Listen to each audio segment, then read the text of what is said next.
My name is Clara Hayes, and for most of my 34 years, I have found my greatest comfort in the quiet, predictable order of things. As an archivist for the Portsmouth Historical Society, my days are spent among the ghosts of the past, carefully preserving letters, photographs, and documents in acid-free folders. I find a deep sense of peace in the meticulous cataloging of lives lived long ago, in the tangible weight of history held in my hands. My own life, I believed, was built on a similar foundation of certainty and care. My husband, Julian, and I had curated our world with the same precision I applied to my work. Our apartment, a beautiful, light-filled space in a restored brick building in the Opal Quarter, was our sanctuary. It had high ceilings, enormous arched windows that overlooked the steady gray flow of the Willamette River, and bookshelves that bowed under the weight of our shared love for stories. For 3 years, it had been the backdrop to what I thought was a quiet, stable love. Julian was in finance, or so he said. He spoke of markets and portfolios with a smooth, easy confidence that I found both impressive and endearingly complex. He was the dynamic one, the one who navigated the fast-paced world outside while I tended to our quiet life within. He'd found this apartment through what he called a once-in-a-lifetime opportunity, a client of his firm, Ascent Financial, who was working abroad and needed a trustworthy tenant. The rent was a fraction of the market rate, a secret blessing we kept to ourselves. It was Julian's gift to us, a testament to his cleverness and his care. Our life felt like a perfectly preserved photograph, warm, sunlit, and safe behind its frame. I had no reason to believe the image was a lie. When I opened my eyes, the first thing I noticed was the smell. It wasn't Julian's familiar scent of sandalwood and clean cotton. It was something sharper, unfamiliar, like cedarwood and a hint of laundry detergent I didn't recognize. I blinked, trying to adjust to the soft morning light filtering through the half-closed blinds, and instinctively turned to my left, expecting to see my husband's dark, tousled hair and the slow, rhythmic rise and fall of his chest. But what I saw made my entire body seize up in a cold, paralyzing stillness. There was a stranger in my bed. He was lying there peacefully, asleep on Julian's side of the bed, using Julian's pillow. For a few moments that stretched into an eternity, I couldn't breathe. I just stared at the man, unable to move, unable to speak. Dark hair, a strong jawline softened by sleep, a faint stubble that caught the light. He looked to be in his late 30s. He was definitely not Julian. My brain scrambled for an explanation, a foothold in a world that had suddenly tilted on its axis. Was this some bizarre, vivid dream? Had I, in my exhaustion after a long week cataloging a new collection at the museum, wandered into the wrong apartment? Slowly, carefully, my heart a frantic bird against my ribs, I started to pull away, inching toward the edge of the bed. But then he stirred, his brow furrowed, and his eyes opened. They were a deep, thoughtful gray, and they were alert, confused, and utterly calm. We locked eyes for a long, excruciating second. "Who are you?" he asked, his voice raspy from sleep, but not aggressive. The question was so absurd, so fundamentally wrong, that I could only whisper back. "I should be asking you that. Why are you in my bed?" "In my apartment." He sat up fast, startled now, his gaze sweeping around the room as if seeing it for the first time, and also for the 1000th. "Your apartment," he said, a deep frown line forming between his brows. "I live here. I got back from a photographic assignment late last night. This is my place." I shook my head, a violent, silent negation. "No.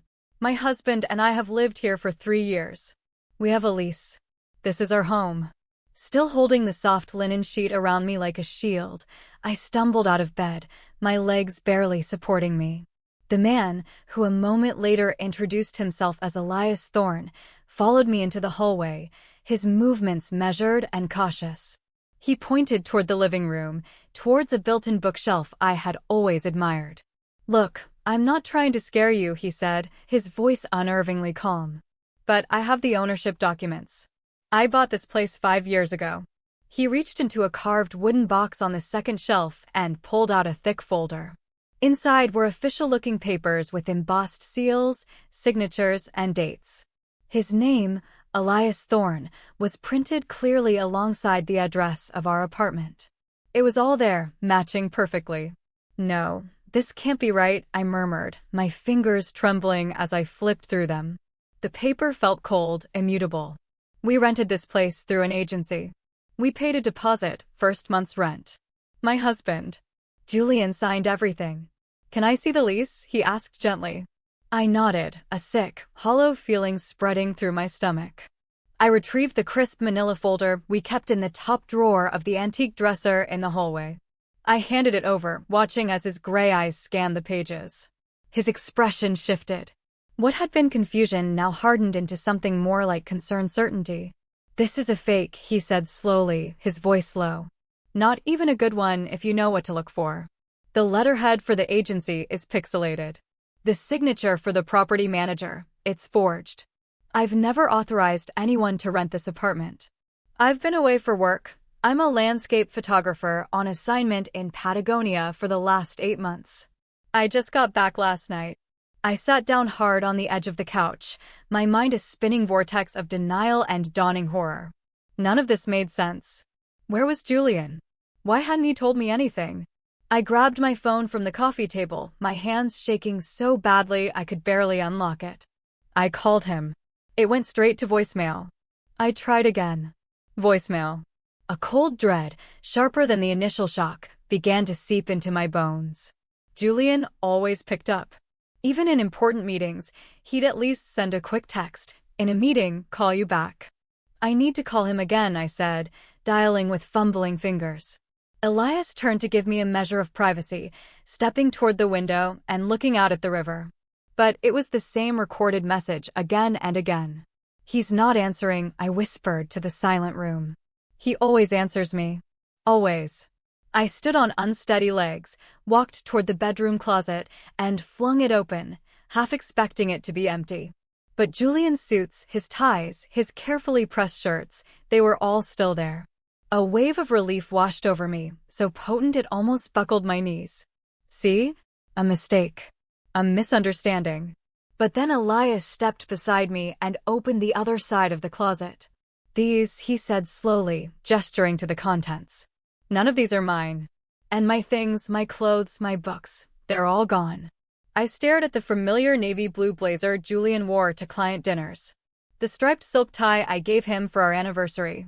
How could this be happening? My husband, the man I trusted with my life, my future, had been living in a stolen apartment.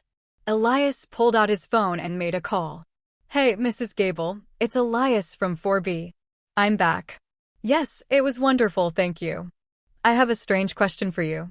Do you know if anyone was using my place while I was gone? He paused, listening. His eyes met mine across the room. About 3 years ago, a man moved in. Said he bought the place. Another pause. Did he give a name? A final, heavy silence. Julian Hayes. Right. Thanks.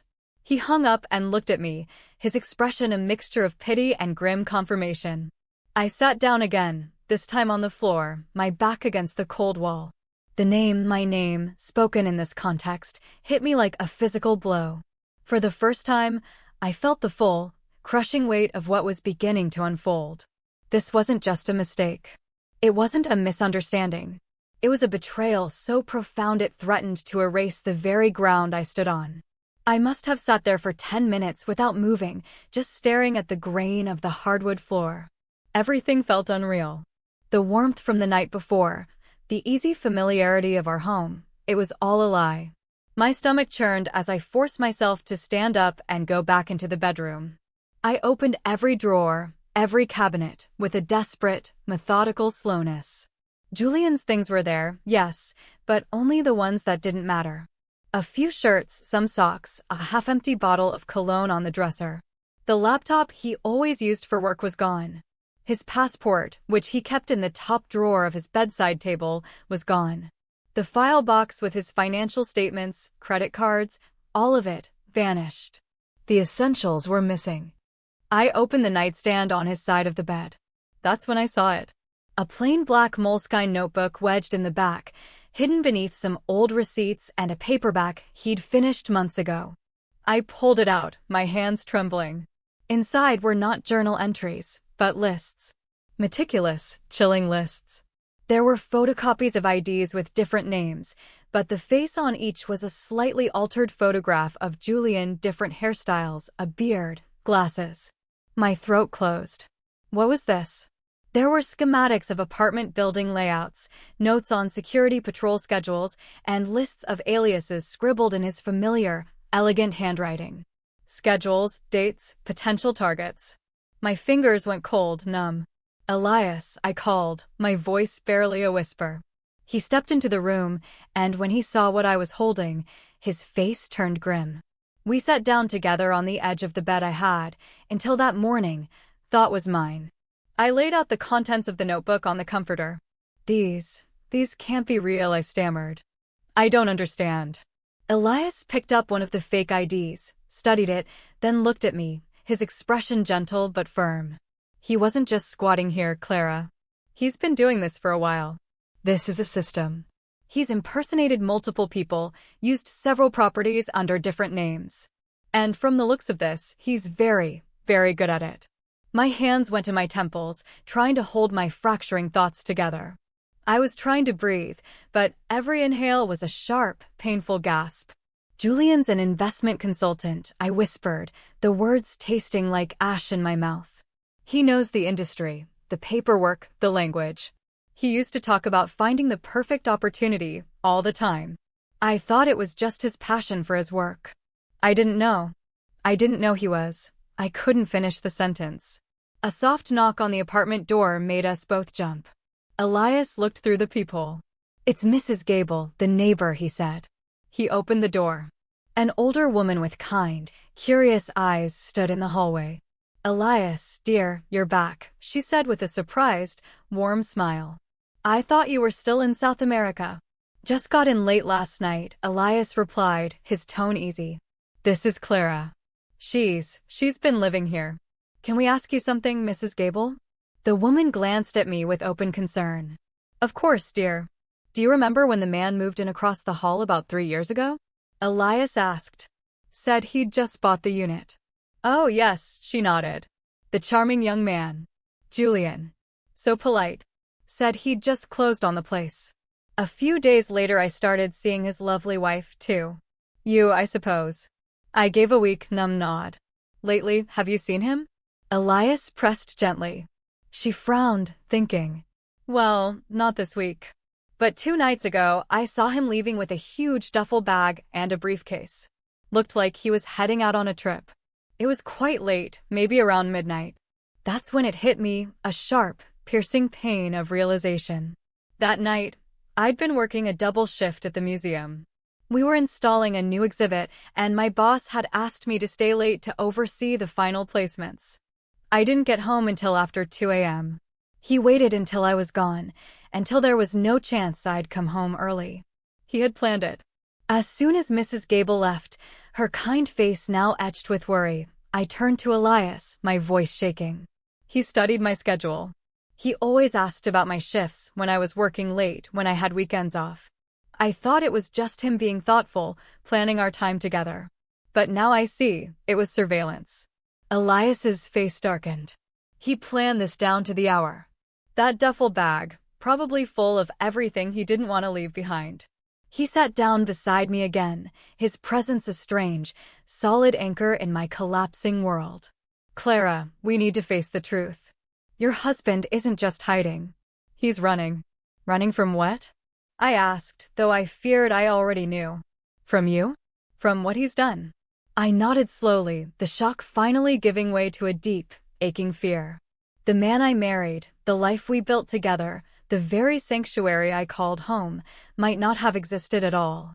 And if that was true, what else had he lied about? I don't remember walking to the kitchen. My body was moving on autopilot, but my mind was detached, floating somewhere between shock and a terrible, lucid disbelief. I gripped the edge of the cool marble countertop just to steady myself. The world around me felt blurry, indistinct. The apartment, the place I had called home for 3 years, suddenly felt utterly foreign, like a meticulously designed movie set left behind after the actors had gone home.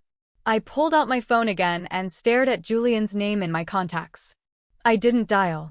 I just stared, a foolish, desperate part of me hoping that it would ring and he'd be on the other end, telling me it was all a terrible misunderstanding, that he was on his way home.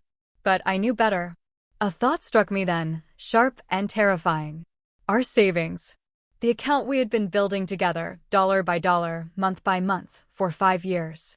The account we'd earmarked for a down payment on a home of our own someday, a real one.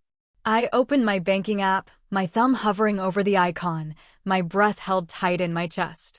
The page loaded. Balance, $12.47. I blinked, looked again. There had to be a mistake. I scrolled down, my heart hammering against my ribs, to view the transaction history. 3 days ago, a full withdrawal. Every last cent gone, $87,000.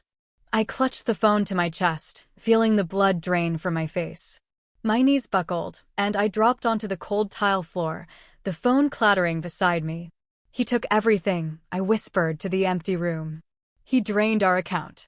Elias crouched beside me, his face etched with concern. How much? He asked gently. I could barely get the words out.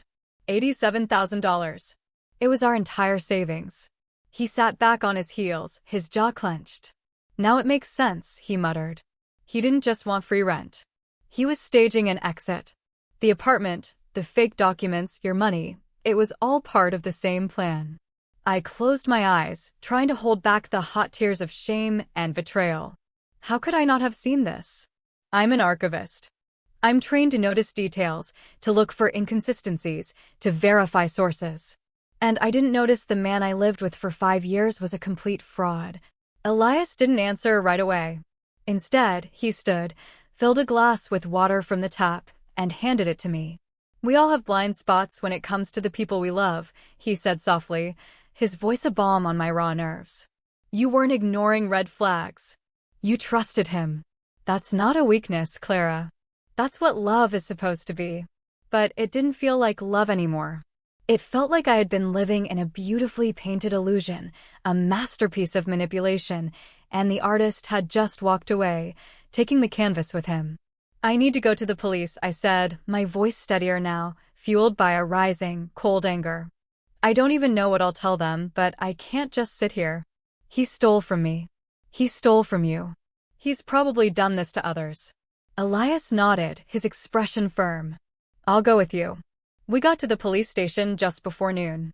The place smelled of stale coffee and bureaucratic indifference. The front desk officer gave us a tired, dismissive glance and asked us to wait. I sat on one of the hard plastic chairs against the wall, my fingers knotted together so tightly my knuckles were white. I felt like a criminal just being there, even though I was the one who had been robbed of my past, my present, and my future. A few minutes later, a woman in a practical blazer and sensible shoes approached us. She had sharp, intelligent eyes and a no-nonsense air. Detective Miller, she introduced herself. I handle financial and property fraud. I understand you want to file a report. I nodded and followed her into a small, cluttered office. The blinds were drawn against the afternoon sun, casting the room in stripes of light and shadow. She turned on a small recorder and gestured for me to begin. Take your time, she said, her voice surprisingly patient. Start from the beginning. So I did. I told her everything. From how I met Julian at a gallery opening, how we fell in love, how we'd been married for 5 years. How he brought me to this beautiful apartment and said it was a fantastic deal through a client. How I had trusted him with everything, including our finances. How I woke up that morning to a stranger in my bed. My voice was flat, detached, as if I were recounting a story from one of the historical documents at the museum. When I finished, Detective Miller leaned back in her chair, her expression unreadable. This isn't the first time I've heard a story like this, she said. But your case, it's unusually well executed. Whoever this man really is, he's not an amateur. These kinds of schemes often involve a network. One person finds the vacant property. Another handles the document forgeries. Someone else lures the target. I was the target, I whispered, the words hanging in the air. I was just convenient. She didn't argue. Elias pulled out his phone and showed her the photos of the notebook, the fake IDs, the building schematics. Her brows drew together in concentration. These are professional grade. You're lucky you found this. I didn't feel lucky. I felt hollowed out. Detective Miller looked me straight in the eye. Right now, all the evidence suggests you're a victim, Ms. Hayes. But we'll still need to verify everything. We'll need to interview you formally, check signatures, financial records. This won't be over quickly. I nodded numbly. I just want the truth. She paused, her gaze softening for a fraction of a second. He might contact you again. People like him often can't resist one last manipulation.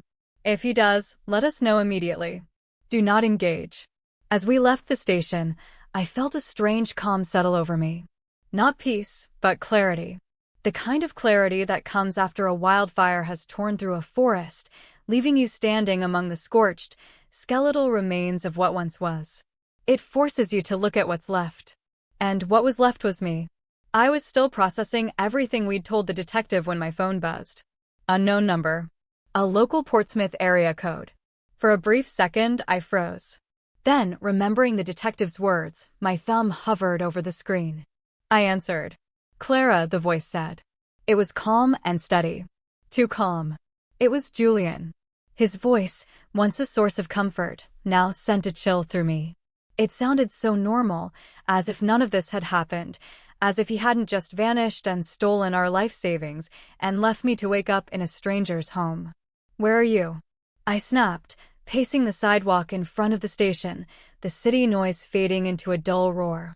What the hell is going on, Julian? Why aren't you home? Why haven't you answered your phone? I had to leave, okay? Something came up. A work issue.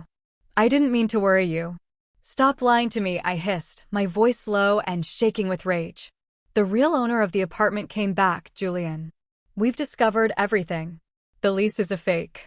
The money is gone. Your job? You haven't worked at Ascent Financial in over a year. So don't insult my intelligence by pretending nothing happened. There was a long silence on the other end of the line. Then, finally, he spoke again. I can explain, Clara. But not over the phone. Just, don't do anything stupid, okay? Don't talk to anyone. Don't go to the police. I'll fix this. I promise. I'll be home soon.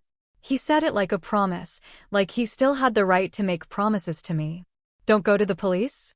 I repeated, a bitter laugh escaping my lips. Are you serious? That's the first thing I did. His voice shifted instantly. The warmth evaporated, replaced by a cold, hard edge. Clara, he said, his voice lower now, firmer. I mean it. You don't know what you're doing. You don't know who you're messing with. Then tell me. I challenged, my own voice rising. Tell me who you really are, because clearly I've been sleeping next to a stranger for 5 years. The line went dead. I stood there, staring at the screen, my heart hammering in my chest. I turned to Elias, who had been watching me with a worried expression. He knows, I whispered. He knows you're back. He knows we went to the police. He told me not to talk to anyone, not to do anything stupid. Elias's face darkened. Then we need to be smart. And we need to be careful. That night, we double-checked all the documents, made more copies of everything from Julian's notebook, and backed it all up to a secure cloud drive. Every detail, every name, every address. It was like building a case against a ghost. I was just starting to doze off on Elias's couch, wrapped in a blanket that smelled of cedar and clean air, when the doorbell rang. My heart leaped into my throat. Elias paused, turning off the soft music he'd put on, and walked cautiously to the peephole. He stepped back, his face a mask of grim resolve. It's him, he said. My blood turned to ice. Julian. He nodded. He's holding a bouquet of flowers. Of course he was. Always with the performance. What do we do? I whispered, my voice trembling. We don't open that door, Elias said firmly. No matter what. The bell rang again, a long, insistent chime. Then a second time, more impatient. Then came the knock, sharp and demanding. And then his voice, muffled through the heavy wood. Clara, I know you're in there. Open the door. Please. I need to talk to you. I walked toward the door on trembling legs, my hand hovering over the deadbolt, but I didn't answer. His voice grew louder, more insistent. Stop this nonsense, Clara. This is ridiculous. I can explain everything. I almost laughed. Explain everything. How do you explain 5 years of calculated lies? Julian, I said, my voice surprisingly steady, from my side of the door. How are you planning to explain the forged lease, the stolen money, the notebook full of fake identities? There was a sudden, dead silence. Then his voice changed completely. It dropped all pretense of charm, all hints of pleading. It was cold, sharp, and laced with menace. You have no idea what you're getting yourself involved in. Open the damn door, Clara. Now, before things get worse. Elias stepped forward, his body shielding me from the door. If you don't leave right now, he said, his voice loud and clear, I'm calling the police. They're already looking for you. Julian's reaction was instant and vicious. And who the hell are you? He snapped. You think you know what's going on here? You don't. You're interfering in something that doesn't concern you. This is my property, Elias replied, his voice like ice. And Clara is no longer your concern. You'll regret this, Julian growled from the other side. Both of you. Then we heard footsteps, heavy and fast, retreating down the hall. The main door to the building slammed shut, the sound echoing in the sudden silence. I collapsed against the wall, my breath coming in ragged, painful sobs. He threatened me, I whispered, the reality of it sinking in. My husband actually threatened me. Elias didn't say anything for a moment. Then he placed a gentle, steadying hand on my shoulder.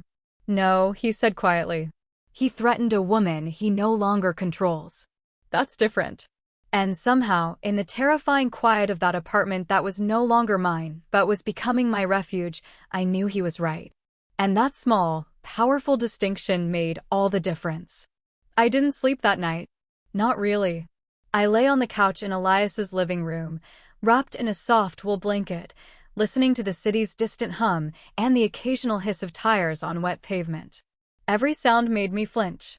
Every passing headlight that swept across the wall made my stomach tighten.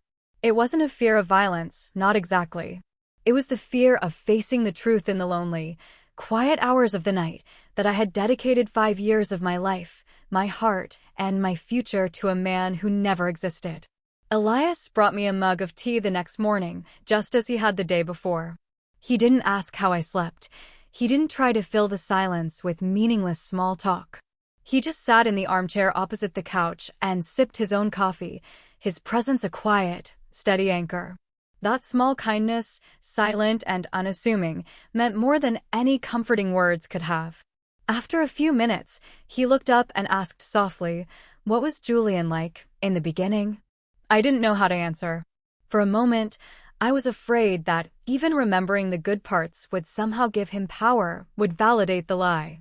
But I made myself go there, to sift through the wreckage for something real. He was charming, I said slowly, the words feeling foreign. Not in a flashy way. Just warm. Attentive. He remembered every little thing I said, my favorite blend of tea, my convoluted schedule at the museum, how I took my coffee. He always said he was amazed by what I did, how I cared for fragile pieces of the past, how I stayed calm and focused.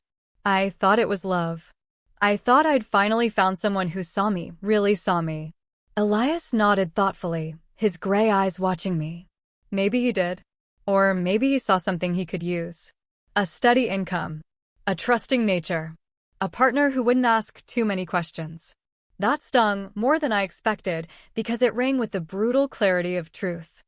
I feel so stupid, I whispered, looking away toward the window, blinking back the hot sting in my eyes. How did I not see what he was doing? How could I have been so blind? You weren't blind, Clara, Elias said, his voice gentle but firm. You were committed. There's a difference. He played a role. He studied you, your habits, your vulnerabilities. That isn't love. That's espionage. I looked away. We had a joint savings account, I said after a pause, my voice barely audible. Or so I thought. I realize now I was just depositing my half of the savings into an account he had full control over. He told me it was easier that way, more efficient for our long-term planning. I didn't even question it. He made me feel like I didn't need to. Elias didn't say, "I told you so." He didn't need to. I was already drowning in shame. But then he added, so gently it almost broke me, "You trusted someone you loved." That's not something to be ashamed of. That's something to grieve. That word, grieve, hit me with the force of a physical blow, because it was true. It wasn't just grief for the money, or the apartment, or even the ugly betrayal. I was grieving the life I thought I had. I was grieving the man I thought I knew. I was grieving the version of myself who had been happy and oblivious in her sunlit, stolen home. Later that afternoon, we took a walk around the neighborhood, just to get some air. The sky was the color of ash, and a fine mist hung in the air, carrying the scent of rain and damp earth. Everything looked gray and muted, a perfect reflection of my thoughts. But moving helped. So did talking. We stopped at a small bakery on the corner, the windows steamy and warm. Elias bought us 2 warm croissants and insisted I eat at least half of one. I didn't have much of an appetite, but I forced myself. The flaky, buttery layers reminded me of Sunday mornings before everything had fallen apart. "Have you told anyone else?" he asked as we sat on a damp park bench nearby. "Friends? Family?" I shook my head. I don't even know what I'd say. "Hi, Mom. It turns out my husband is a professional con artist, and I've been living in a stranger's apartment for 3 years. How's your Tuesday?" They'd think I'd lost my mind. "Maybe," he said, a small, sad smile touching his lips. "Or maybe they'd think you're a survivor." That word settled in my chest like a slow, warming ember. Survivor. Not victim. Not fool. Not the wife of a fraud. Survivor. That night, as I helped Elias prep a simple dinner, just pasta with a simple tomato and basil sauce, I realized something strange. Despite the utter chaos of my life, I didn't feel like I was intruding. I didn't feel like a guest.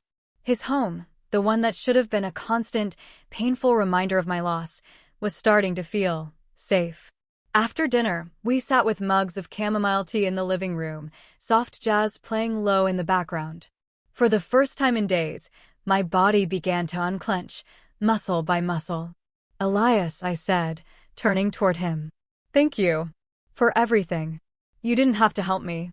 You could have just kicked me out and called the police and let me deal with it all alone." "I'm not that kind of person," he replied simply. "And I don't think you should be alone right now." There was no hidden meaning in his voice, no expectation. Just quiet understanding and a shared, unspoken acknowledgement of the strangeness that had thrown us together. Neither of us rushed it.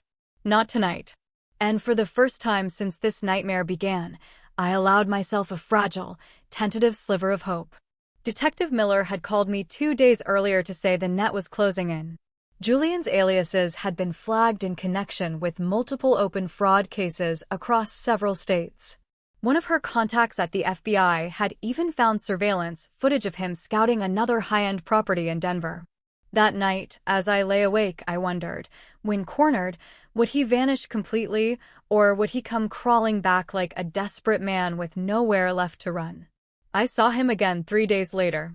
I had just come back from a meeting with my director at the museum to arrange for an extended leave of absence. The air outside was cold and sharp, biting through my coat, and all I could think about was getting upstairs and sinking into the warmth of Elias's apartment. But when I reached the building's front steps, I saw him. Julian. He was sitting on the cold concrete stairs like a man with nowhere left to go. His expensive suit was wrinkled, his face unshaven, his eyes bloodshot and haunted. The confident, easy smile he used to wear like armor was gone. In its place was something raw, something almost pitiful. "Clara," he said, standing as soon as he saw me. His voice was cracked and desperate. Thank God. I didn't say a word. I didn't have the strength to yell, or the tears left to cry. I just stared at him, the ghost of my former life. "I've been waiting here for hours," he said. "Please, we need to talk." "I have nothing to say to you, Julian." "Please, just 5 minutes." He looked around nervously, his eyes darting up and down the street as if expecting someone to appear from the shadows. "I screwed up, okay? I made some bad decisions. But it wasn't about you. I never did any of this to hurt you. You stole our money," I said, my voice flat, devoid of emotion. You forged a lease, you disappeared for days, and you threatened me when I didn't open the door. So please, don't tell me it wasn't about me." He ran a hand through his messy hair, a gesture of frustration I knew all too well. I didn't know how else to fix it. I owe money. Serious money. To very serious people. They're dangerous. I thought I could get ahead of it, make one big score before things got worse. How much? He hesitated. A lot. How much, Julian? He finally looked at me, his eyes filled with a desperate shame. Close to $1 million. I blinked. The number was so vast, so surreal, it felt meaningless. I laughed once, a short, bitter, humorless sound. So you ran this entire real estate scam, this entire life, to pay off gambling debts? It wasn't gambling, he said quickly. It was bad investments. It started small, but I couldn't stop. And when I saw the opportunity, Elias's apartment, the access, the trust you had in me, I thought if I could just use it for a while, I could pay them off and come back clean. I stepped back, shaking my head slowly. You used me. You used our marriage, my job, my stable income. You made me believe we were building a life together, and the whole time you were just playing house while you built a criminal enterprise behind my back. I didn't want to bring you into this, he said, his voice rising with frustration. That's why I tried to handle it alone. You emptied our savings account, I said, the words like stones in my mouth. The one we built together. That wasn't handling it. That was betrayal. He looked desperate now, his eyes scanning mine for something, pity maybe. Forgiveness. Permission. I need your help, he whispered. If I don't pay them back, they'll come after me. They might even come after you. And there it was. The threat, dressed up as concern. Let me guess, I said, crossing my arms over my chest. You want me to take out a loan? Use my archivist's salary to bail you out of a mess you created. Just for now, he pleaded, taking a step toward me. Just until I can get back on my feet. I'll get a real job. I'll make it right. Please, Clara. We were good once, weren't we? Remember that. I stared at him for a long, heavy moment, at this desperate stranger wearing my husband's face. You're not the man I married, I said finally, my voice clear and steady. Maybe you never were. I turned toward the door of the building. He grabbed my arm, his grip surprisingly strong. Please don't do this. The touch made my skin crawl. I yanked my arm away, a surge of revulsion and strength moving through me. You already did this, Julian, I said, my voice cold. I'm just choosing not to let it happen to me anymore. The front door opened just then, and Elias stood there, his face a thundercloud. He had clearly heard everything. He looked from my face to Julian's, his jaw tight with anger. You need to leave, he said to Julian, his voice low and dangerous. Now. Julian bristled. This is between me and my wife. Ex-wife, I corrected him, the word tasting like freedom. Soon. Julian glared at me, and in his eyes, I saw something ugly and possessive. You think he's going to save you? He doesn't know what kind of danger you're in. I'm not the one who invited danger into my life, I said, meeting his gaze without flinching. You did. And I refuse to let it bleed into mine anymore. He stood there for a second longer, his fists clenched, his breathing hard. Then, with a look of utter defeat, he turned and walked away, disappearing down the sidewalk like a shadow finally giving up the shape of a man. Back inside, I collapsed into a chair in the entryway and buried my face in my hands. Did I do the right thing? I whispered to the floor. Elias crouched in front of me, his presence a solid wall of support. Yes, he said, his voice firm and unwavering. Absolutely. But what if he was telling the truth? What if those people come looking for him and find me? Then we go to the police again, he said, his hand resting gently on my shoulder. We stay smart. And we don't give in to fear. I looked up at him, at the calm certainty in his face, the quiet strength in his eyes, and for the first time in a very long time, I didn't feel alone. I felt safe. 3 weeks later, I sat on a hard wooden bench in a courtroom that smelled of old paper and anxiety. Julian didn't look at me when they brought him in. His suit was wrinkled, his face gaunt and pale. I watched as he kept his eyes fixed on the floor, his hands folded tightly in front of him. He looked like a man unraveling. And in truth, That's exactly what he was. The investigation had moved with surprising speed once Detective Miller connected the dots. It turned out Julian, or whatever his real name was, had been running similar scams for years, always with different names, always in different cities. Portsmouth was just his latest stop.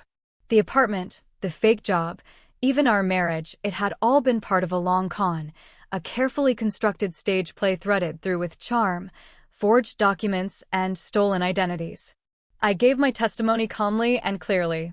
I recounted the facts without emotion, as if I were presenting an archival finding. The judge listened intently. So did the district attorney. No one interrupted me. When I finished, I stepped down from the witness stand, walked past the defendant's table, and didn't look back. After the hearing, I didn't feel victorious. I felt empty, but lighter. The weight was shifting. It wasn't gone, but it was no longer crushing me. That night, back at Elias's apartment, the place I was slowly, tentatively, beginning to call home, I made tea, curled up on the couch, and opened my laptop. For the first time in weeks, I wasn't checking bank statements or police reports. I was opening a blank document. I didn't know what I was going to write yet. Maybe it was a journal. Maybe it was a letter to myself. Maybe it was the start of something entirely new. But the cursor blinked, a tiny, patient heartbeat on the white screen, and for the first time, I let the words come. A few days later, I found a plain white envelope taped to the apartment door. No return address, just my name, Clara, written in sharp, almost angry cursive. I opened it slowly, my heart giving a familiar, tired pound.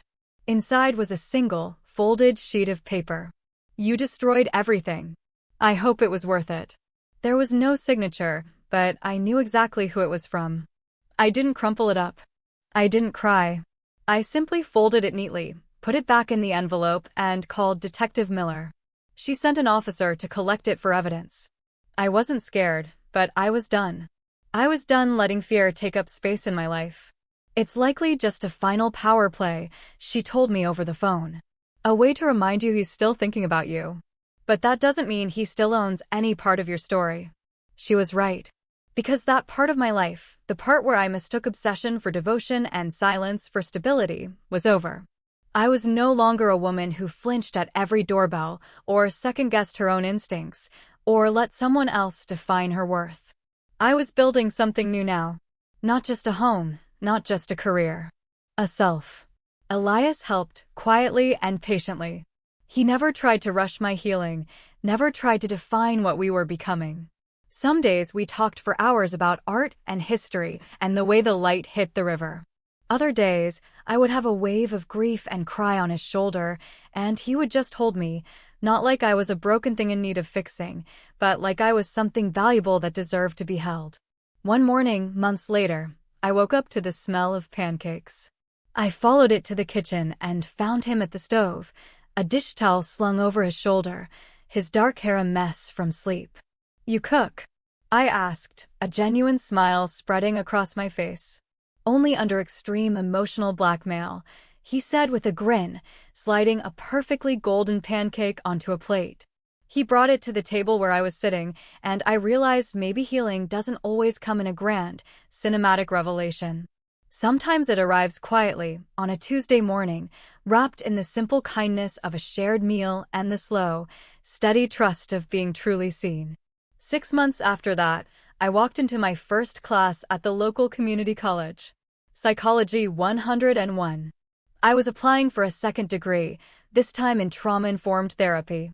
I wanted to help people who had been through what I had, people whose personal histories had been stolen or rewritten by others.